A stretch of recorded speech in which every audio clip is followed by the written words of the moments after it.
When Alice in Chains broke out onto the scene in 1990 with their debut album Facelift, people knew that they were a force to be reckoned with. After experiencing worldwide success, tragically, the band's lead singer Layne died in 2002.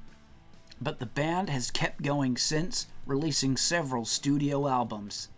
But in this video, we're going all the way back, checking out the history and the origins of Alice in Chains and where it all began. Let's go do it. I met Jerry at a party, just out of the blue. I didn't think he was the coolest guy in the world or anything.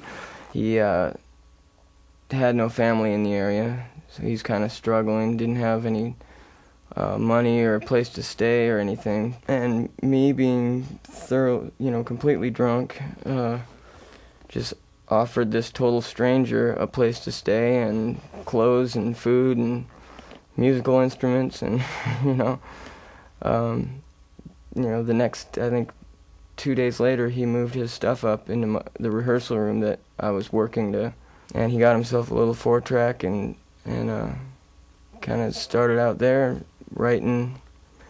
Layne Staley and Jerry Cantrell first met at a party in Seattle in around August of 1987. A few months before that, however, Cantrell had watched a concert of Staley's then band, Alice in Chains, in his hometown in Tacoma, and he was impressed by Staley's voice. I'd already kind of played that city. I'd kind of played Tacoma out, and it was time to kind of bump up. And they were a Seattle band and came down and played. And the first time I heard that guy, I was in love with him. It was just amazing. What was the name of Layne's band at that time? It was Alice in Chains at that time, actually. Yeah. So he had another incarnation of the band. Alice in Chains. Guns. Alice in Chains. But it was one of those things that people hear. You hear stories about bands. Like the first time I heard that guy, I'm like, that's the guy I've got to be in a band with. He sings. He sang a way that I always wish I could sing. At around this time, Jerry Cantrell had been going through some real tough moments in his life.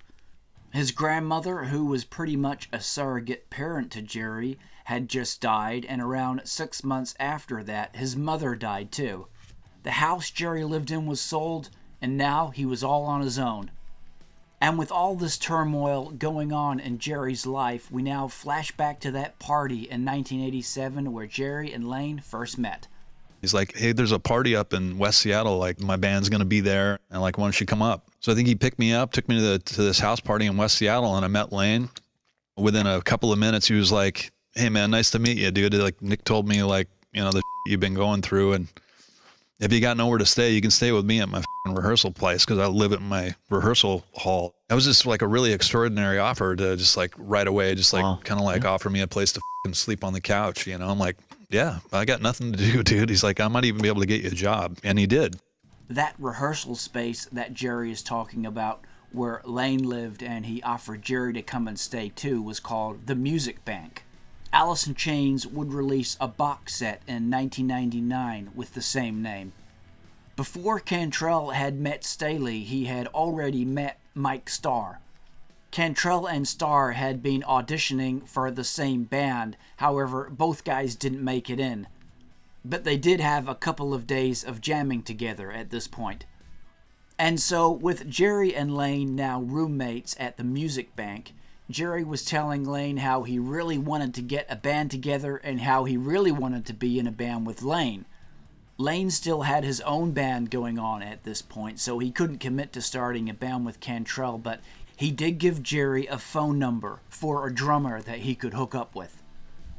He's like, but I tell you what, I do remember this guy, Sean Kinney, that I met a year ago in West Seattle, and he seemed pretty cool, and I got his number. I'll give you his number. You should call him up. I think it might be pretty cool for you to meet him. So Layne gave me Sean's number. Wow. I call Sean and talk to him a little bit. I'm like, hey man, you want to come down and jam? He's like, yeah, no problem. He's like, what kind of thing you're looking to do? I'm like, well, I would need a bass player too. And he's like, well, what kind of bass player? I'm like, I jammed with this guy Mike Starr like a few weeks ago. That was fucking killer, man. He's like, well, that's really funny. He's my best friend, and I'm going out with his sister. So, I'll bring him down, too. So he did. That's how that kind of started. That's crazy. So it seemed that it was meant to be that these four guys would get together to start a band. But it wasn't quite that easy. You see, Layne was still in a band of his own. Cantrell, Starr, and Kinney had now hooked up and had begun to jam with one another. But they needed a singer, and they wanted Layne to join their band, but with his other commitments going on, he just wouldn't do it. So we basically decided to move on without him. We started trying out. Play hard to get. We started trying out other singers in his rehearsal room which we were living in, right? And just horrible singers too. Like one of the guys was like a male stripper with like a big poodle do and kind of David Lee Roth and like hankies on the ankle and all of that. Anyway, he's like, all right, I can't let you guys move on with these clowns. I'll jump in. I'm like, well, you got to quit these other bands. He's like, okay, you got me. And with Layne now officially joining the band, Alice in Chains was born.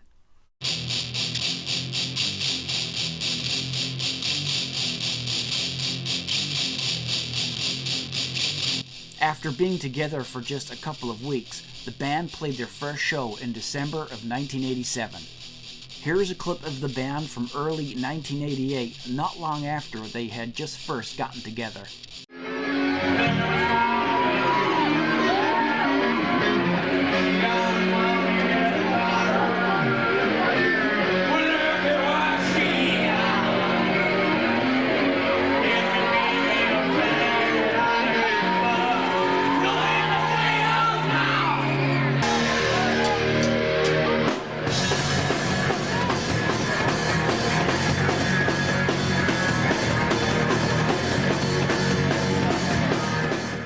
Although they were not known as Alice in Chains at that point. At this point, they were going under the name Diamond Lie.